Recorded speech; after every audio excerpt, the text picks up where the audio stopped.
Hey guys, today I wanted to release a video that I originally published on my second channel, but it unfortunately got in some hot water with some clips from foreign outlets in terms of copyright claims, so I had to take it down and re-edit it. After doing so, I figured why not post it on this channel. So if you end up hearing some stuff that sounds maybe a little outdated, like references to quote-unquote this year or something, as well as my pronunciation sounding pretty different from what they do now, that's why.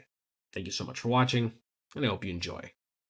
If you didn't watch the World Baseball Classic this year, you missed a lot. Like Shohei Ohtani dazzling his hometown fans in Japan with a 102-mile-an-hour fastball and a 447-foot dinger, or Puerto Rico's perfect game mercy rule win, or Mexico pulling off a major upset of Team USA, or Edwin Diaz suffering a freak knee injury in a post-game celebration, or the final legendary matchup between the aforementioned Ohtani and teammate and fellow superstar Mike Trout, or, yes, frickin' cheerleaders at a baseball game. Wait, there's no cheerleading in baseball, right? Well, maybe in Taiwan, but not in Major League Baseball, and not in the United States. Cheerleaders have long been a staple of football and basketball games here in America.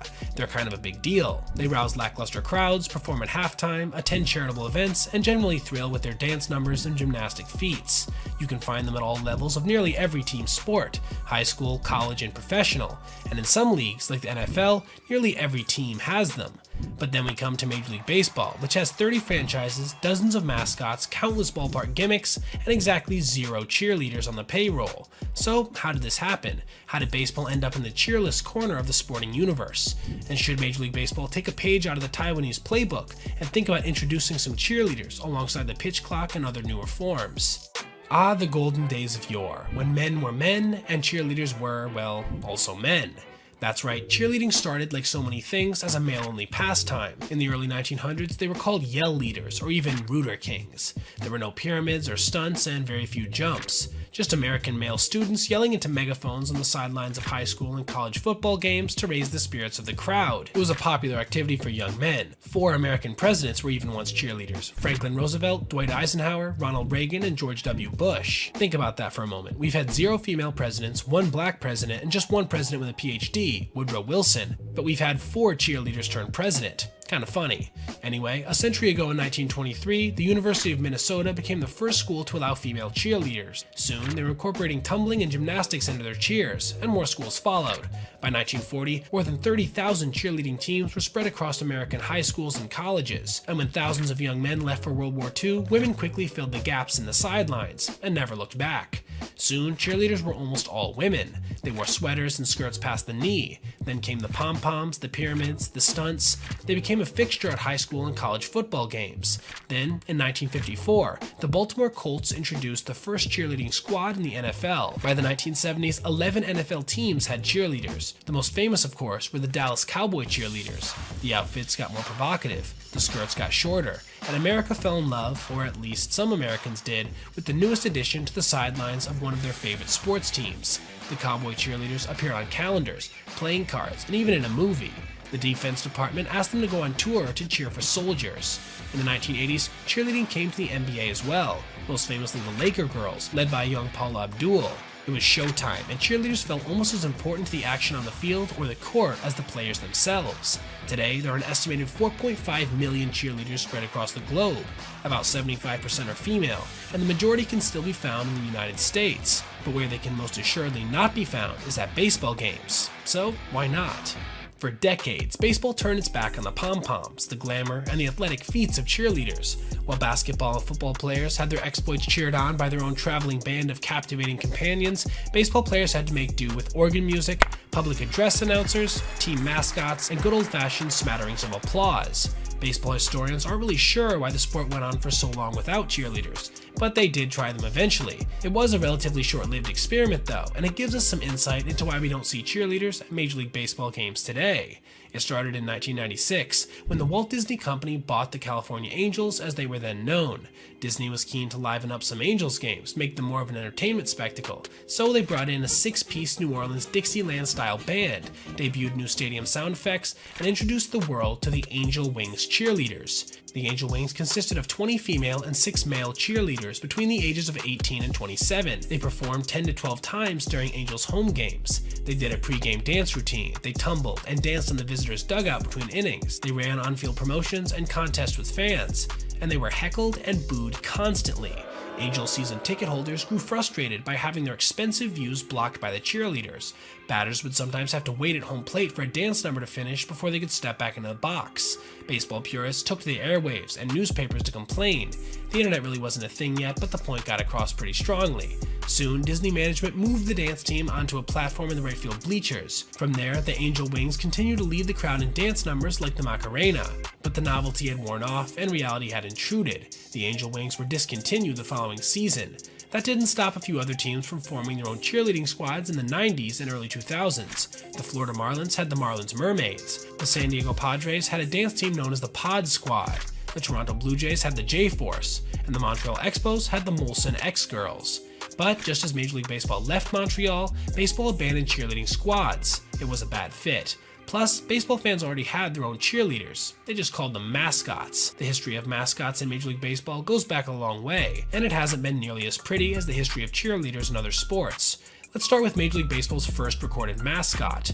This is not a photograph from a black and white horror film, or from a sequel to Field of Dreams called Field of Nightmares. In 1908, the Chicago Cubs introduced a nameless Cub mascot that has since become known as the Terror Bear. The bear was not a mascot in the modern sense. The Cubs only wheeled him out for a single game that season. Not because he gave fans bad dreams at the time, or because temperatures could get up to 88 degrees during the day and being inside that suit must have caused a special form of torture, but rather because the polar bear costume was on loan from a local theater company. Incidentally, the Cubs did win the World Series that year, for the last time in what would become a 108-year drought. So perhaps they should have thought about bringing the old Terror Bear back for an encore. After that, the Cubs switched to using live bear cubs at games, which also didn't go very well, as you can imagine. The Cubs kept biting handlers, fans, and even players. It was decades before another costume mascot made an appearance at a big league game. His name was Mr. Met. On May 31st, 1964, just a year after the Beatles made their own debut at Shea Stadium, a man named Dan Riley put on a Mets uniform and a large baseball-shaped head to entertain Mets fans during a doubleheader. Mr. Met was part of an early effort to make ballparks feel more family-friendly, and he was soon joined by Mrs. Met as well. They were a big hit. Small children loved interacting with the large cartoonish characters. Over the following decades, nearly every major league team followed the Mets' example, adding their own mascots to entertain fans. One of the most popular was the San Diego Chicken. The Chicken started out by doing events like Easter egg hunts for a local FM radio station in San Diego in the late 70s, but the man inside the chicken costume, Ted Giannoulis, decided he wanted to try to get into Padres games for free, so he pitched his services to the club.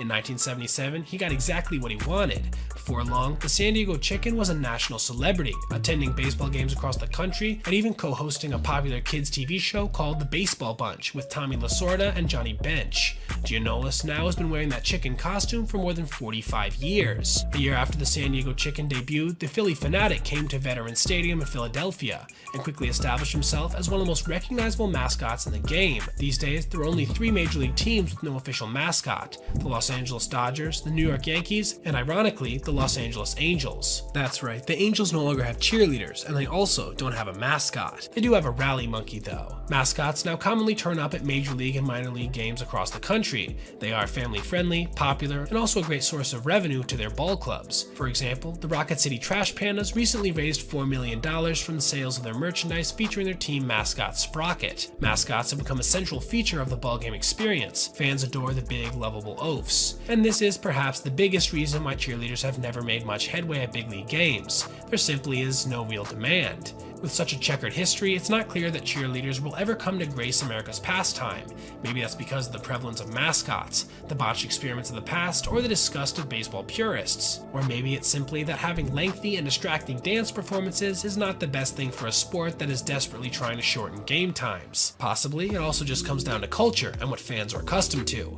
As the World Baseball Classic displayed, cheerleading is a prominent feature in other baseball-playing countries. They are as part of the game as beer and hot dogs. In the Dominican Republic, for example, cheer teams wear body stockings and dance to merengue music on the dugouts. In South Korea, cheerleaders perform K-pop routines and amp up baseball fans with megaphones, whistles, and pom-poms, just like NFL cheerleaders. And of course, Taiwan's cheer team was a huge hit at the WBC, gaining global attention, not to mention an increasing amount of camera time on television.